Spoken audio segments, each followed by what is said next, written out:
All right, in this video, we're going to start to build our new paradigm, which is the goal of this whole thing. You know, we said we're going to reject the old paradigm, we're going to build a new paradigm. So now we can start building the new paradigm. Okay, and in order to do that, we have to define and defend our definitions. We have to define the things that our paradigm is meant to explain. We want to explain life and the genetic code. We said that it's a physical manifestation of the logic of the universe. Well, the genetic code is a mathematical language of life. Well, now we're in a position where we can do these things. We can define these terms, we can explain these terms, and we can defend these terms logically. Okay, so we're gonna use a an information model for our paradigm, and we say that information is where we take a set of all possible things and we select from that set. And that's how information is created. But we also need to understand that information, when we select something out of a set, we leave the rest of the set. So, for instance, if we take this die and we say, all right, 6, there are 6 possible faces. We're going to select face number 6 out. Well, we leave the other 5 faces. Okay, that's a set of information too. It's not just the thing that we selected.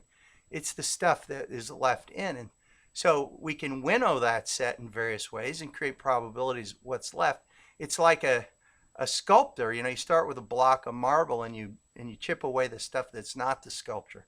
Well, information can act like that too, and that's exactly what we did with these 5 perfect solids when we said, well, how many lines does it take to generate them? Well, the first thing you need to say is, how many lines are there? How many possible lines are there? Well, there's a lot of possible lines in this set, but there is one line that could possibly go from the center to the point. Well, then we can recognize that that same line is in all 5. Well, we can now select out all the other lines because they're unnecessary complications. We've got one line that can generate all 5.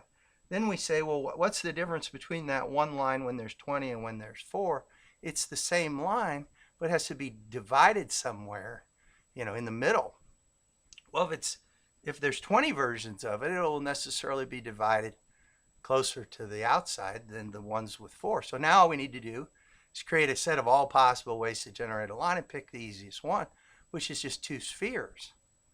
Well, this is a cool math trick that we used. We reduced the set of 5 perfect solids that we can generate all of them with 2 spheres. Well, that little math trick then can generate a new kind of geometry in a language. We went into that. But my point is that we can use this kind of concept of simplicity, of information, of selecting and simplifying, and we can apply it to life. Okay, and when we do, we can start to see that information, selection, and intelligence are 3 versions of the same thing. So, a paradigm is just a story. It's just a parable. So let's create one for the genetic code. And I like to think of it more in terms of like a stage play. So we'll imagine this. I mean, we could write a 2 or 3 hour stage play, all about science or all about life. So we're going to take these complex ideas and anthropomorphize them. And we'll just say that, there's 5 dudes that are going to get on a spaceship. And we'll call one of them God, one of them gravity, one of them life, one of them quantum mechanics, and one of them artificial intelligence. These are 5 dudes on a spaceship. They go on a luxury outer space cruise. And they, drink a few beers. And they look out the window and they discuss this, the Earth. That's the whole point of science, okay? We're going to take these 5 dudes and have a conversation about the Earth and life. Well, in this telling of this parable, God is played by Laplace's demon. Okay, that's a thought experiment by a French mathematician. He says that if a machine knew the precise position and momentum of every particle in the universe, he could predict the future past with perfect accuracy. Well, that's the way we defined God earlier. We defined it as the set of all possible knowledge. Okay, this is the same. We say that the universe is a machine. It's a computer. It's a digital computer, spatial temporal computer. Okay, and the pattern of all the computations, everything that's possible to know, That's what God is. This is the same as Laplace's demon. Okay, the dude Gravity, he explains how all these, planets and stars and galaxies all rotate around. Quantum mechanics, he explains how atoms get made. Artificial intelligence explains how intelligence gets made. And life explains how we fill in all the complex details of what these atoms are doing. So all 5 of these dudes are a subset of a general set, the set of all things that the universe can do. Okay. But we can see that we can get some interesting conversations, because God can say, well, I made you, life, in my image, and you made AI in your image. But AI is more like me than you. Well, that's an interesting twist. And it's true, because we're calling this a mechanical logic that generates intelligence, and that's what this is. So these two are more alike than this, but that's only because we don't have a feel for how molecules can generate intelligence, but the molecules themselves are an intelligence. So, now we can start to ask some simple questions, like, if we look at this object, the Earth, this is what we want to explain. We want to explain all the atoms that are in it, and we want to explain how they got there and what they're doing. And the question is, what is life? Or better yet, where is it? Is it something that we can find on Earth in a specific place? Is it separate from the Earth? Well, the answer quite obviously is no. The thing that's alive on the Earth is the Earth. The Earth itself is the thing that's alive. It's a property of the Earth. Okay? It's a mathematical, logical, fundamental spatial property of the Earth through time. Okay, it evolves. The Earth evolves, and as the Earth evolves, that's what life is. Okay, what created the Earth? Well, quantum mechanics created the atoms, and gravity brought them here, and then life was one of the things that helped organize these atoms in space through time. The atoms of the Earth are essentially the same atoms on day one when the Earth formed. Okay, they're in perpetual motion. These atoms, that's perpetual motion. They say you can't have a perpetual motion machine. Well, what do you call the universe? That's a perpetual motion machine. But the universe is animating these atoms. Okay, it's the animation of the atoms that matters. Okay, if they're not animated, then there's not a whole lot going on. There's nothing much to talk about. Okay, so now we need to start talking about sets. Okay, so we got a set of atoms. It's the Earth. Well, there's a set of atoms that is the universe. It's the set of all possible atoms. Well, what's a molecule? Well, a molecule is, we look at it like this. It's a set of atoms with a spatial relationship through time. Well, that's true of all atoms in all time. I mean, the spatial relationship can be fast or slow. It doesn't have to be, it's not fixed, it's changeable. The molecules themselves are animated.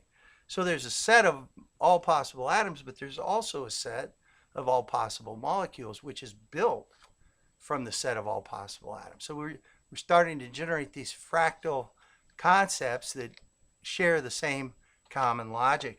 Well, what is a molecule? Well, this is a molecule. This rock is one molecule. Okay, and for that matter, I am one molecule. Okay, I am one set of atoms. Now the atoms are moving in and out of my body constantly, but that's the whole point. I'm an animated molecule. My atoms are moving relative to each other, but they're also moving relative to the entire molecule. Atoms are coming in and out of the molecule, kind of like Earth. Okay, so how many molecules now are there on Earth? The answer is one. We need to, if we take a galactic look at the Earth, it's a single molecule. Just like Mars is a single molecule, Saturn's a single molecule, okay? We can start to understand what it is that these atoms are doing by using the more complex thought of a molecule, okay? But we need to use we need to generate complex thoughts about these things before we can understand. We can't have simple linear thoughts about them. They have to be complex and nonlinear. Okay, so now how many rules are there that govern the behavior of these molecules or this molecule? Well, I think we only need one. I think that we look at the ideal gas law. I mean, we could say that we could take a collection of molecules and put them in a container and have them move around as a gas. We can call that collection a molecule. The difference is that the motion, the relative motion, the thermodynamics is so high. Yeah, but that's how we understand it. We understand the collection as one thing, and we call that entropy. That one thing is the probability of the locations of all the molecules. Well, the highest probability is that they'll be the most random. Well, that's the same as saying they'll be the most symmetrical. They'll be symmetrically random. So that's the sweet spot for that collection. Well, as the thermodynamics slows down, the rule doesn't change, okay? Those atoms are going to seek the most symmetrical positions relative to each other as they slow down. So there's basically, we think of thermodynamics as entropy, but we also know that information science and computers is entropy too. So we've got the entropy of them moving around, and then we've got the entropy of them slowing down, okay? Well, it's two sides of the same coin, but they're both important. You know, if you're going to model life on entropy, you know, why would you do it with a steam engine? You know, that's just goofy. Model it with a computer. Life is a computer, okay? These atoms are computers. They're spatial computers. They are computing their relative positions to each other. They're computing their final positions, but they never stop moving. The atoms in this rock are still moving. Okay, they're just not moving relative to each other. They're moving internally. They're still doing computations. That's what crystals are. So that what's true of the rock is true of me, and it's true of the earth. This is what molecules do. They seek entropy. They seek a minimum. They're trying to compute the lowest possible amount of information.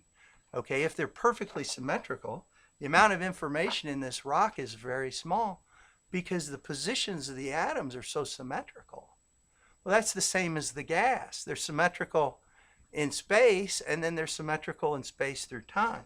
So the entropy, the thermodynamic entropy and the position entropy are the same thing. Life is using both. Life needs the thermodynamics. It has to keep these atoms in motion. That's why it needs heat. It needs heat energy to keep them in motion. If they stop moving, then they die, okay? If they move too fast, then they break apart. So it has to have this sweet spot of movement, but it also has to have this sweet spot of location. So the thing that's most interesting about the atoms that are doing this in life, they're the same atoms that are making the salt, but they're doing something more interesting. What they're doing is they're learning. Okay, it's a machine, and it's learning how to decrease the entropy so that it can create more complex spatial locations for it to explore. It's trying to explore the most complex structure in the universe, okay? It needs to have pieces to do that. It has to create those pieces. Okay, so now we can see how these things all start to fit together. So life is demonstrating a spatial intelligence in the way that it follows this one rule. Okay, to do this, life must learn. Life learns in the exact same way that machines learn. So machine learning. Okay, the intelligence that we create in our computers is based on the genetic algorithm. This algorithm is an algorithm of competitive learning. Okay, well, machines have to learn how to do stuff, and these molecules are machines. They have to learn. This is not something that was given to them. It's something that's learned. It has to go through this iterative process of competitive learning, and that's exactly what natural selection is, because it creates a set, and then it selects from that set, and then it uses the set that it's selected to create the next set. That is an iterative process that learns. The sets themselves are a memory of the previous iterations. so it can store this information as it learns, and as it fractally compounds this information, it becomes more complex, and new behaviors, new, more magical behaviors will emerge out of that. Okay, so if we want to understand the information of life on Earth, then we got to go back to day one, and we need to take an inventory of the information on Earth. Okay, and to do that, we have to have a system of notation that we can say, you know, this atom is here and this atom is here, and we have to record that, and then we have to monitor it because it's animated. So we need to have an animated system of notation of locating these atoms. We're going to want to have the most highly optimized, the most efficient, system for this notation. Okay, and as time goes on, we're going to need this graph paper to plot all this information out. We're going to need to animate the graph paper because as time goes on, the graph paper is going to become more complex. Because let's say we have a system of notation for carbon. We just put a C down. Okay, so this is shorthand for carbon. But if we have carbon dioxide, now we can have a shorthand for that. Well, when we get a molecule like this, we're going to want a shorthand for it. We're not going to want to plot each one of these atoms in space. We're going to want a single symbol for this. Well, this is what life is doing. It's finding this shorthand. It's finding these molecules that it can rely on to be these atoms in particular positions. So it doesn't have to unspool these huge reams of information every time it makes a new molecule. Well, the new molecules are being made out of the old molecules. It creates these sets of reliable low entropy molecules. Then it uses it to make more sets of more complex low entropy molecules. That's why, protein, with all the information it contains, it's very low entropy because life can depend on creating that protein. Okay, that's not a given. That's not a cause. That's a result. That's something that life had to learn. It wasn't given to life. Okay, so now we can create these elaborate systems of notation for this. And all we need to do is come up with some kind of fabulous graph paper that we can animate. Well, that's what we did earlier. Okay, it wasn't even that hard to do. So these specific molecules are changing through time, and so is the language. The logic is constant, but the molecules change, and so that instantiation of the language must also evolve. Life is evolving the language. That's the point of life. That's the genetic code. Okay. So we can now see clearly, logically. I mean, this is not a theory. These are just logical observations. This is what life had to do. We're not saying we know how it did it. We're saying these are logically the things it had to do. And so it would behoove us to try and find those things in our paradigm. So life is creating a system of spatial notation that is highly optimized to position atoms in space. Okay, through time. It's an animated system. This system is a molecular language that speaks a molecular form of math. Okay, it is learning each day how to pack more information in a more optimized fashion in a smaller space. This is an extreme spatial intelligence. It's generated by atoms, which are spatial computers. Okay, the molecules of life themselves are spatial computers. They're interacting. This represents an intelligence. Some might even say a consciousness. I mean, this is a complexity that rivals the human brain. Okay, we need to understand this with artificial intelligence. Okay, this is a product of natural selection. Okay, artificial selection teaches us natural selection. Artificial intelligence teaches us natural intelligence. Okay, these are all the same mathematical concept. Natural selection, natural intelligence, they're all built from the same math.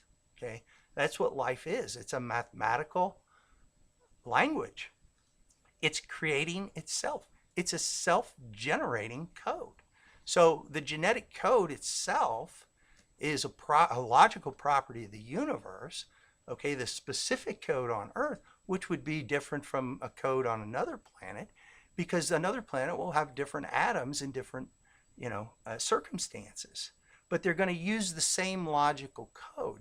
We're just going to find different atoms and different molecules, but they're going to all use the same general principle, this fractal generation of spatial information, which is computed through time. And that creates intelligence. It creates exactly the kinds of behaviors that we can witness in these atoms. So now we all of a sudden, instead of having this ad hoc, stupid, simple linear paradigm, which we know we must reject, now we have this paradigm which is actually simpler because our definitions have fewer parts. Okay? Our ideas have fewer parts. We can take less logical parts, less complicated. All we need to do is figure out how these complexities will emerge out of the simplicity that we're seeking. So none of this stuff is that hard. I can't believe I need to explain this, because I guess I do. Because once we get into discussing these actual paradigms and the stark difference between them, we can clearly see that this one is logically superior. It's logically coherent.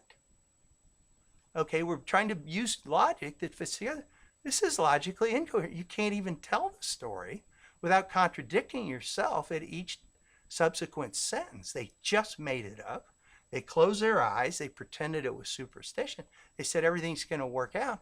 I mean, they violated every law of math and physics and logic, and they repeated every mistake of science. And they created a flat Earth that was static and everything else rotates around it. Well, that's insane. Okay, we need to have a round Earth where it is moving through space too, because it's an animated code. So now that we know what our paradigm is, we can start to develop tools that teach us the paradigm and show us how it works, instead of being in the dark and just totally confused about what's going on. So in the next video, we'll start building an actual codon table. Since they didn't, we'll build an actual codon table. We'll show how it can be used to understand these kinds of mathematical ideas.